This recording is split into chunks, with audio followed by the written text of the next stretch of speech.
Don't you see that gnat fly in there? Get out of there. What was I saying? Anyway, do you need a gift idea for that special someone in your life? Upstart Epoxy's got your back.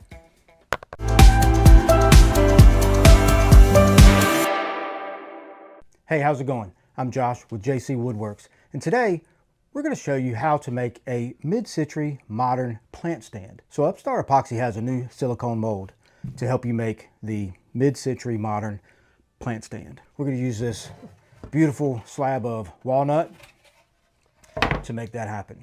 Now, let's get into it. So the first thing we need to do is mill up your lumber. Lucky for us, the slab that we got is already flattened. So we don't have to worry about flattening it out, and it's at the right height, thickness for us, which for us is about 3/4 of an inch. We're right around an inch. I'm going to take this slab and we're going to slice it down the middle. So we've got two sides, one for each. To make it simple, I'm just going to cut one long piece to fit through here and then cut it to make both halves. But how wide do I want it? Because I really don't want to mess with these curves. You can, and I sometimes do. Today, for the purposes of this video, I don't want to mess with the curves. If I were going to mess with the curves or even this little indentation here, then I would take the time to create a template for this. And one day, eventually, I will. Not today. So I know that inside dimension is right at 1 inch and 13/16. It's kind of a weird measurement. Each of these runs me from here to here. We'll say 5 and 15/16, but we're gonna go 6 inches. So knowing that I've got 6 and 6, and if you notice, this wood right here is not square on the end. We're gonna take care of that in a minute. But what I'm gonna do is I'm gonna take my measurement from the shortest end, okay, and then give myself enough space to be able to cut off the end to make it square, taking into account the kerf of the blade. So taking a measurement from the shortest side, I know that I need at least 12 inches, but I'm going to give myself some grace here so that I can square up the ends. So I'm going to go out to 13. We're going to trim that to size in just a little bit. So I'm going to cut this as square as I can get it. And then what we'll do is we'll take it to the bandsaw. If you don't have a bandsaw, you can use a circular saw, a jigsaw, anything like that will be fine. I do not recommend doing it on the table saw. After we cut it, we're going to pretty up the sides, get all that excess dead stuff off. Then we're going to rip it down the middle, and yeah, so let's do it.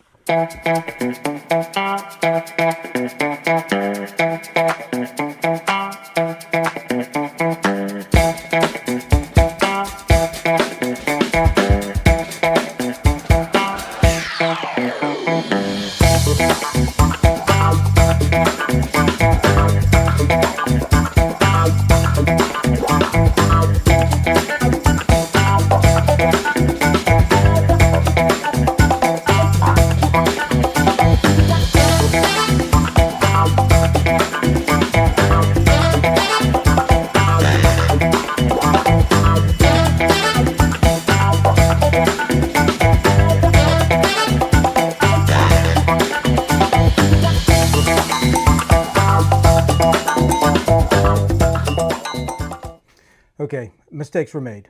I goofed. I measured from here 1 13/16, which gave me a great straight piece, but that's not going to look good in this epoxy. The idea is you want that sort of river effect, right? I need 1 13/16 from this edge.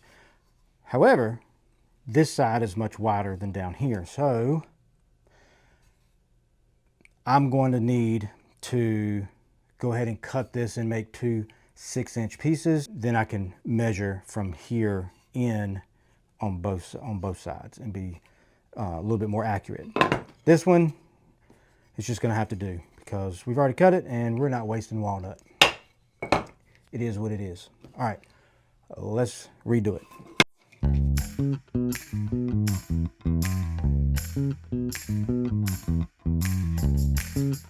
Now to the table saw to get 1 inch and 13/16. Yep.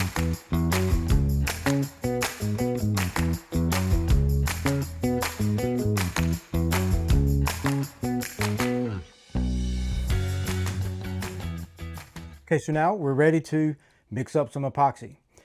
In this project, we're going to be using 2 different types of resin from Upstart Epoxy. We're going to be using their deep pour resin, which is what we're going to do next with the colorant. And then after that, after we sand it all down and we're ready for a finish coat, we'll finish the top with their tabletop resin. For this, you'll also need some mold release spray. This is what I'm using right here. That's also a good one that I've got there. You'll want to spray your mold pretty liberally. You don't want it to pool up, but you want a good covering and a good coating on there. After you spray it, you're going to let it sit for 10 to 15 minutes, and then you can put your wood in there and pour the epoxy. So what we're going to do, I'm going to go ahead and spray the mold. While I'm letting that dry, we'll be mixing up some deep pour resin and pick out some colorant. I haven't done black and walnut in quite a while, and that tends to look really good together. Probably going to do black or a dark color. Anyway, let's do it.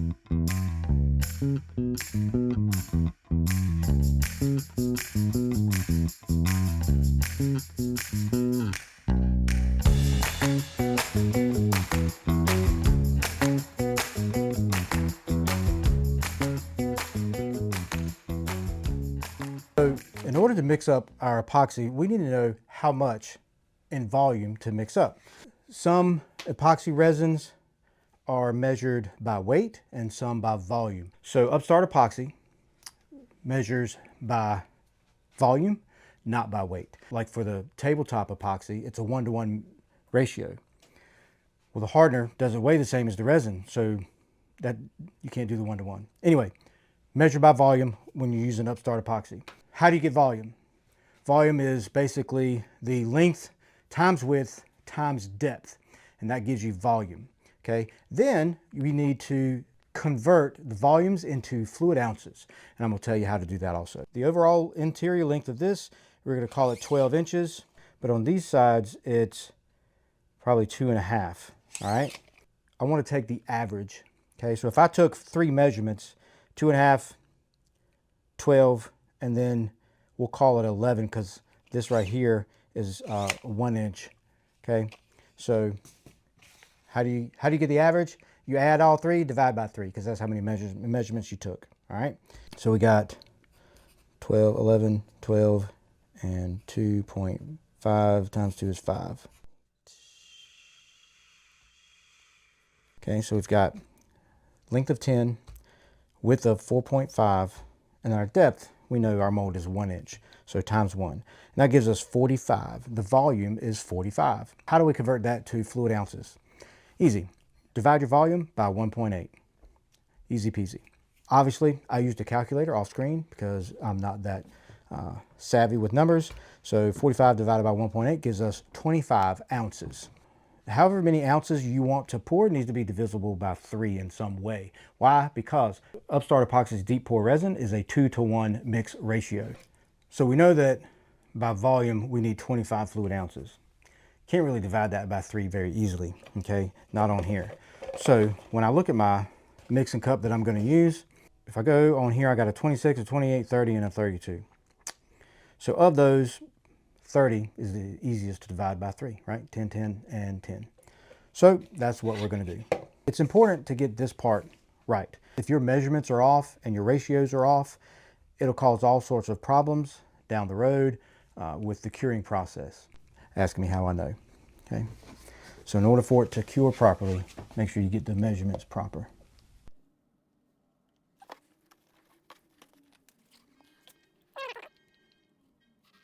When you look down in here right now, it's going to be really cloudy. You can see the difference between the hardener and the resin. There's a distinct difference. General rule of thumb is about 3 minutes, but don't use that as a cutoff.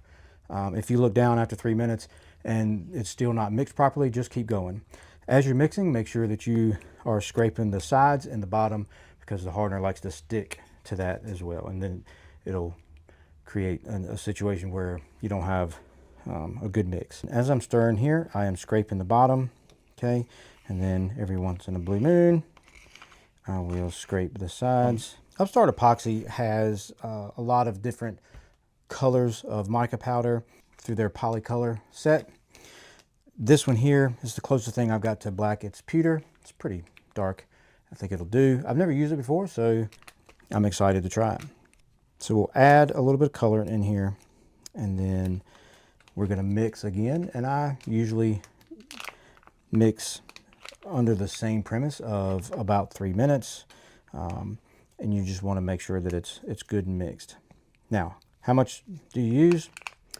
The manufacturers usually give you a by ounce amount, depending on how much resin you got. Just kind of eyeball it. We'll give it a couple of scoops and mix this up and see what it looks like.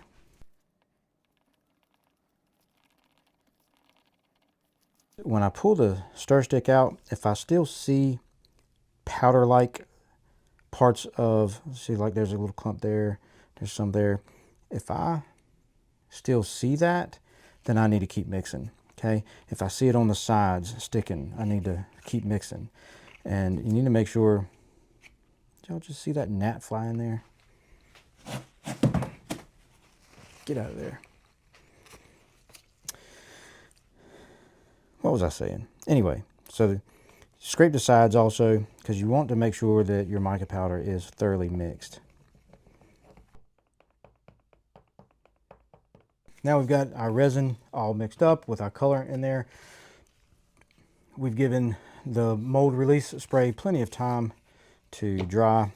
Now we're going to put our pieces of lumber in there and pour. Fits like a glove. You want to put something on here to weigh them down. You can use clamps or I like to use weights. All right, let's pour.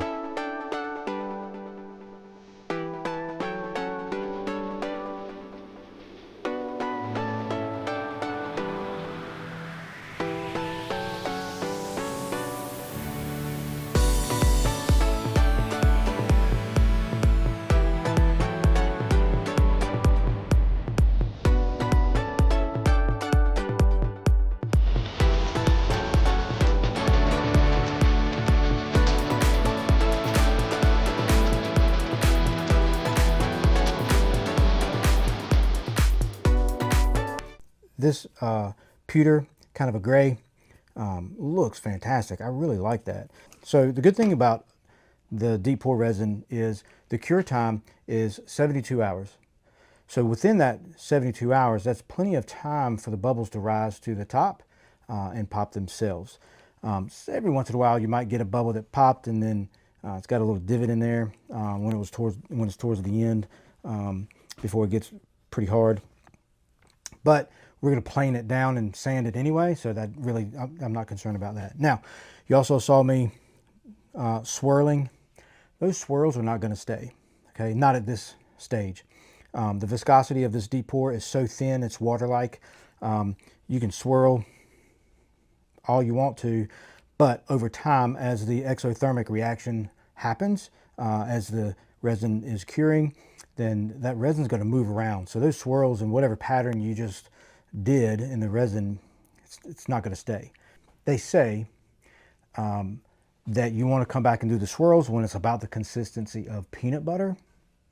I mean, I can get down with that, but I like to do it maybe a little bit before that, because at the point that it's like peanut butter, it's a little bit too thick for me.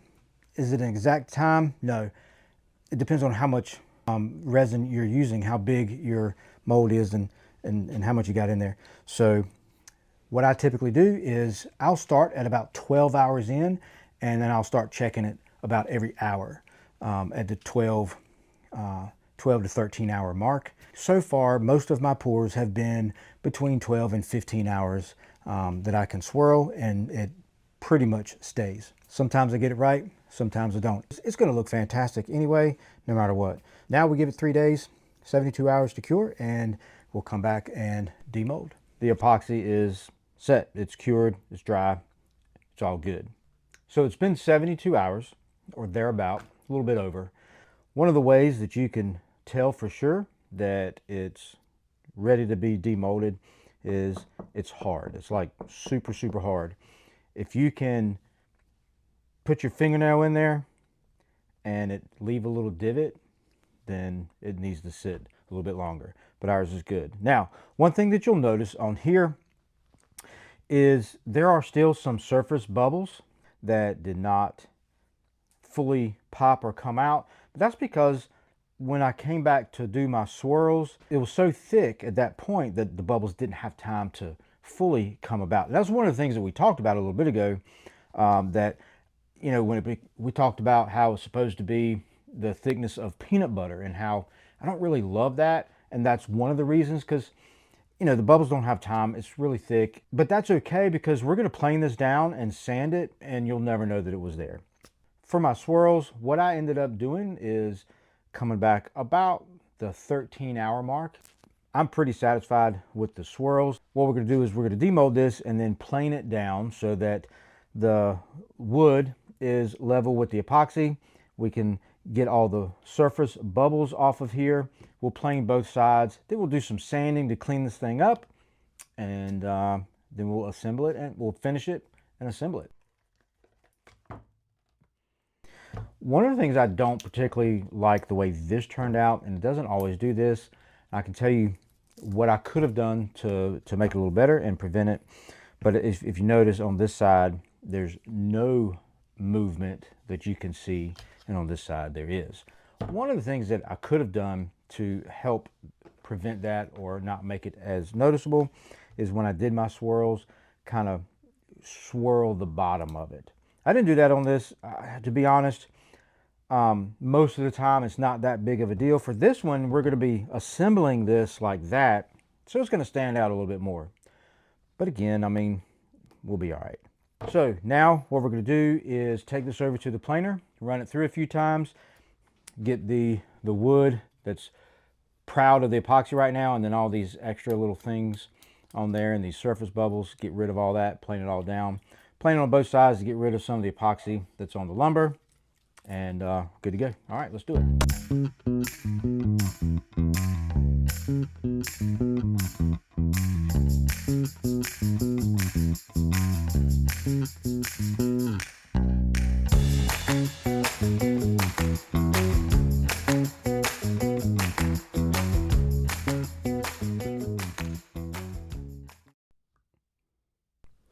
We've run it through the planer.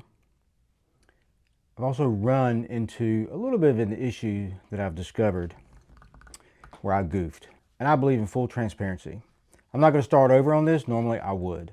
But for the purposes of this video, I'm just going to explain what I did wrong, how I prevent it in the future, and how you prevent it when you use this particular mold from Upstart Epoxy. This plant stand, it comes in two parts, right?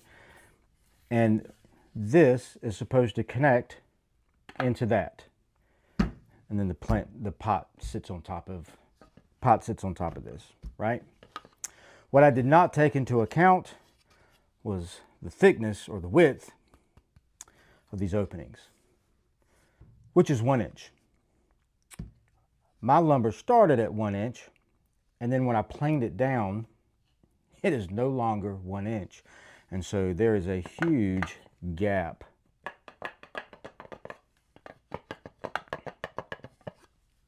in here. So it won't go together quite right. Now, there's a couple of things you could do at this point. You could get some more walnut or some contrasting lumber, whatever you want to do, and create some wedges that would glue and go in here, right, on each side. That would fix it, and it would work just fine. For the purposes of this video, I'm not going to do that. I am going to continue to sand, okay, so I can demonstrate that process, and then put a finish on it so that you can see what this epoxy looks like when there's a finish on it, which is absolutely gorgeous. As you can see, we planed it, so it's awful dull. Not a problem, because as we sand up in the grits, it's going to cover up all the scratches and make everything look nice and pretty. And then when we put a finish on there, it'll be nice and satin finish. We're going to oil both sides. I know that earlier I said that we were going to use some tabletop resin. After thinking about it, I'm not going to do that because I got to finish both sides on this one the same because it'll all show. Let's do some sanding.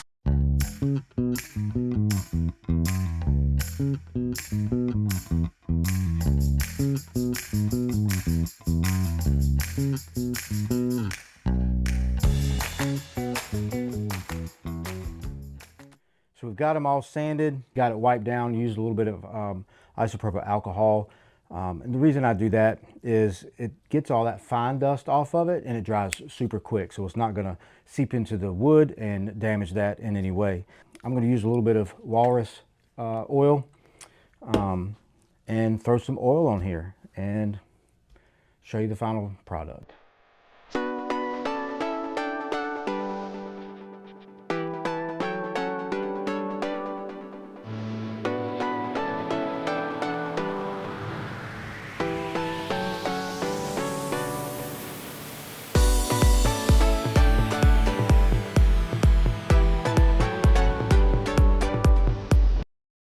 Okay, the mid-century modern plant stand is complete.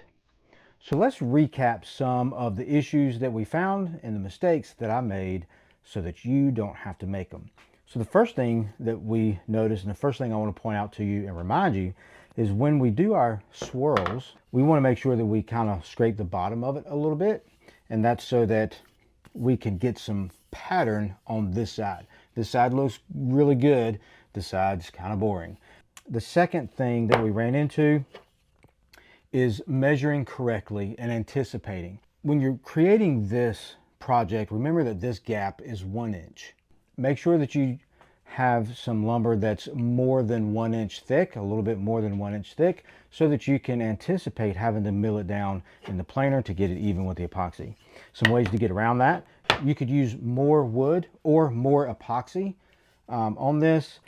You could just use nothing but epoxy, and if you did that, you wouldn't have to worry about milling it down to match the wood. You don't really have to put it through the planer nearly as much. It's more sanding than anything at that point. You can make a template of this mold, and Upstart Epoxy's website, I told you earlier, has a course on there where I teach you how to make a template for any mold that Upstart Epoxy makes, or any mold in general. I think this is a good mold. I think that it makes a great project, a great gift. However, make sure that you anticipate and don't make the mistakes that I've already made for you. So yeah, I recommend that you get this mold. It's really good. You can make some good stuff with it. And yeah, my name's Josh with JC Woodworks, and that's a wrap. Do you need a...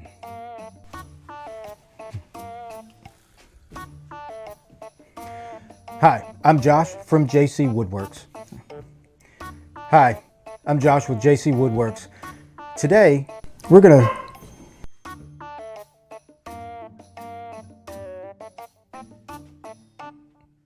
Hey guys, my name is Josh. We're right around 1 inch. A couple of different ways that you can do it. One of my favorite ways, one of my 2.5, 12, and then we'll call it 11. So we got 12, 11, 12, and 2.5 times 2 is 5, okay? 700 billion and a trillion, 300 million billion.